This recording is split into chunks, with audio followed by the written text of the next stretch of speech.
irọ́ bá lọ lógún ọdún, ìṣẹ́jú kan lóòótọ́ á bá.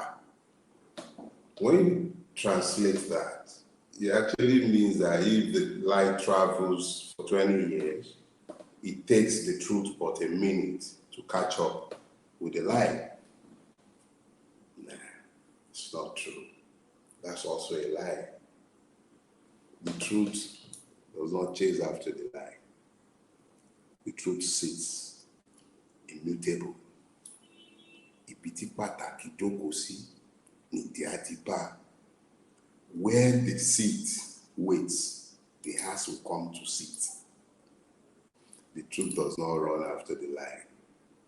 It is the lie that's finally exhausted, comes to where the truth never moves. So the truth never shakes.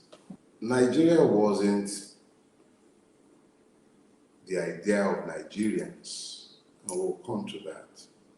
Nigeria was first the property of a British slave trading company, and then it was purchased by the British Crown. It is important that the explanations be made and the foundations be laid before you can begin to understand how we came to the kingdom of fools. So I'll explain the evolution of the Nigerian. After the British had finished amalgamating the North and the South,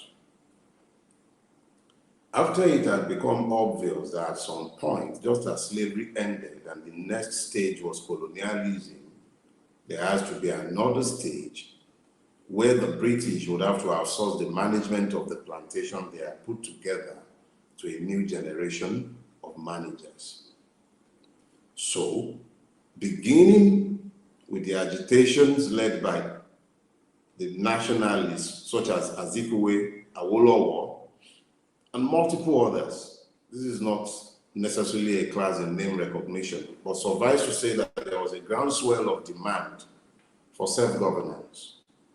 And beginning in 1951 or thereabout, there were concerted efforts to hand over power to the natives, quote and unquote, who had been organized and balkanized into these multiple regions created by the British. You had three of them: the northern region, the western region, and the eastern region. Nigeria is a state. Those called Nigerians exist, but those called Nigerians are not citizens. They are subjects of the Nigerian state, but we didn't get there by accident. By 1960, there was an agreed constitution. That constitution is known as the Independence Constitution of 1960.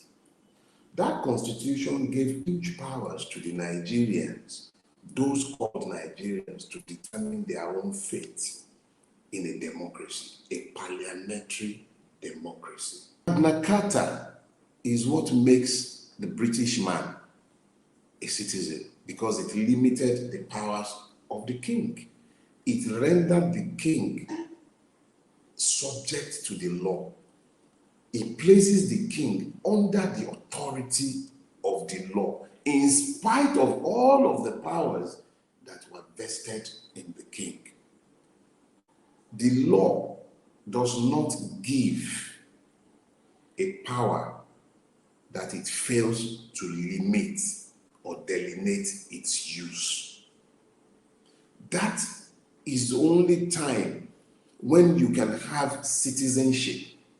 British people were not citizens overnight, and it took years of reforms.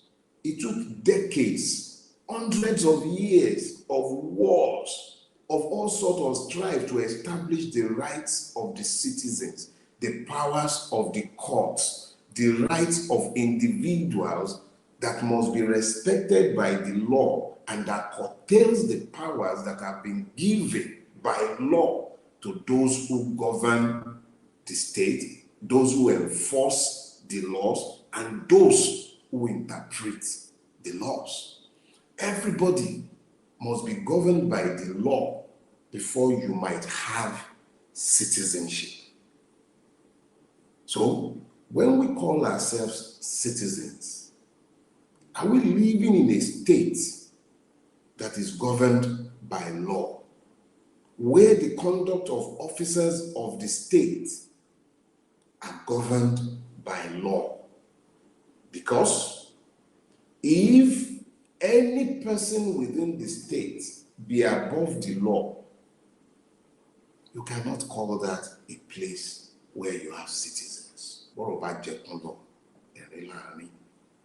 How can any reasonable person demand that I should begin to laugh when the matter don't pass to cry? It's not a tragicomedy. But what they are saying is that if you cannot react normally because the matter is beyond shocking, that you should at least try your best. Do something, even if it's mad, even if it's insane. Do something. Laugh. Let people see you laughing so that they will know you've become mad. You are not happy with what you are saying. Do something. That's what that means. Do something. Effing do something. Don't just sit down and be looking like fools. It showed me a metaphor for Nigeria. A man gifted a lion cub.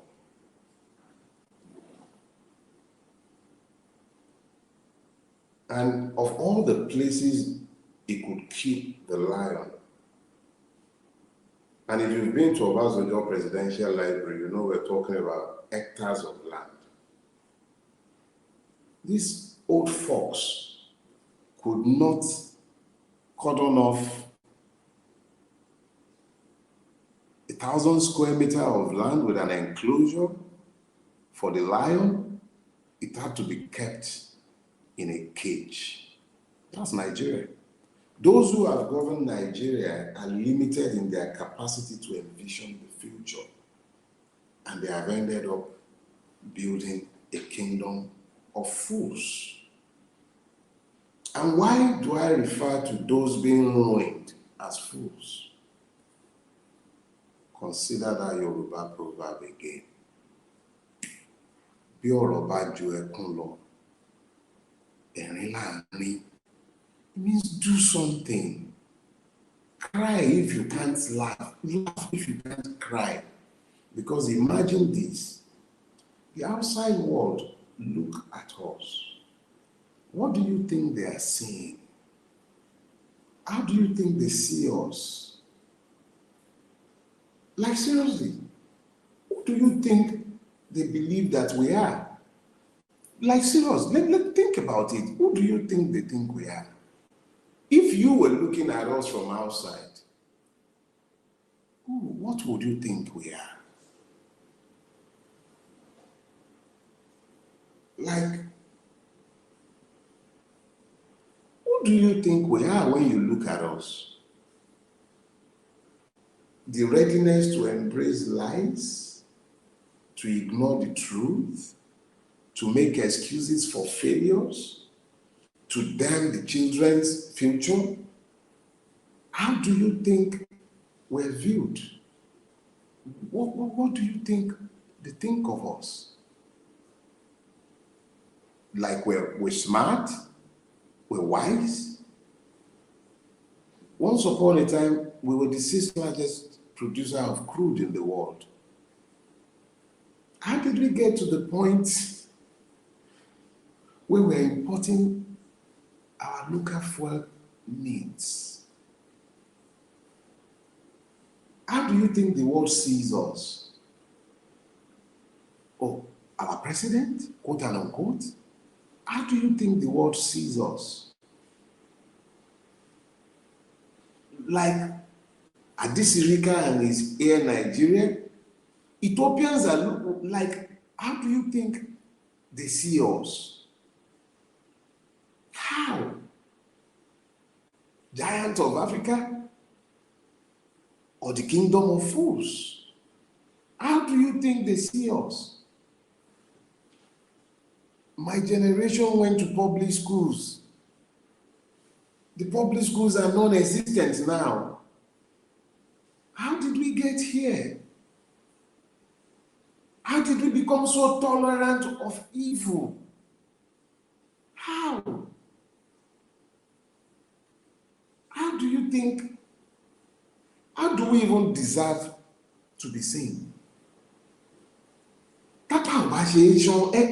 Now. If you can't swear, put the hand on your damn heads. How do you think the world sees us? Look at us now. Sefa don't get more pass Naira. Look at us. A man who can barely walk on his own has forced himself into office in our country, and we are begging the judiciary. What more do you need to know that we are building a kingdom of fools? It is how we are seen by the entire wide world. I know something else my fathers used to say. Who will not take advantage of the fool? Who will not oppress the fool? The singular solution to Nigerian ills is a return to our foundations. The people can continue to divide themselves along ethnic lines, or even worse, call it tribes.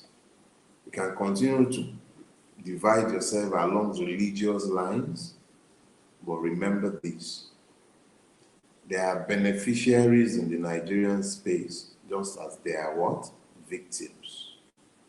The beneficiaries are the rulers.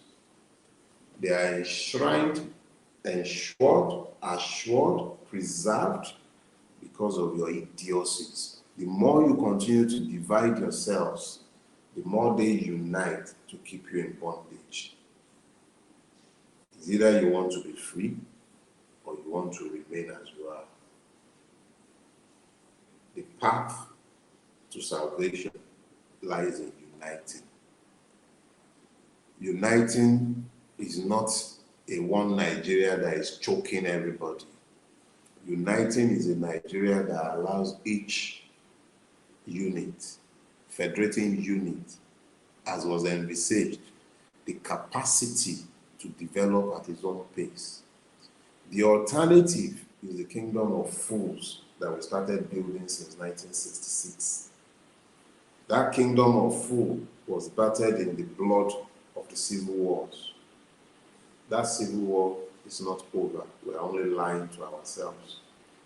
A country at peace does not spend the kind of money we're spending on defense, whilst you have about almost 20 million children slapping the streets of your country. No classroom spaces for them. They've even helped us now. In Nigeria, to be employed is to work 1 hour in a week. We are the ones who keep lowering the standard of sanity. So Nigeria has a different definition for employment. What's come to Nigeria to die? Force, which is what was intended as bogus, came to Nigeria to become big. Democracy came to Nigeria to be hijacked by the Ogunleres of this world. Judiciary came to Nigeria to be giving weird, stupid decisions like the Akpabio's decisions of this world. We have built a kingdom of fools. It is my intention to provoke you, and I hope I have. But it is also my intention to galvanize you into opening your brains. If you're my generation, your situation is even worse. You have built a country in which your children cannot survive. If you like, send them to Jamaica, Bubungu, US, Canada, everywhere. Eventually, what you would have made of them by failing to redeem this space, you have made vagrants of them because there will be nowhere to return to. Have you seen the Somalis when you travel in Europe? You seen them? If we were not a kingdom of fools, how would it even occur to anyone to be thinking of going to Niger?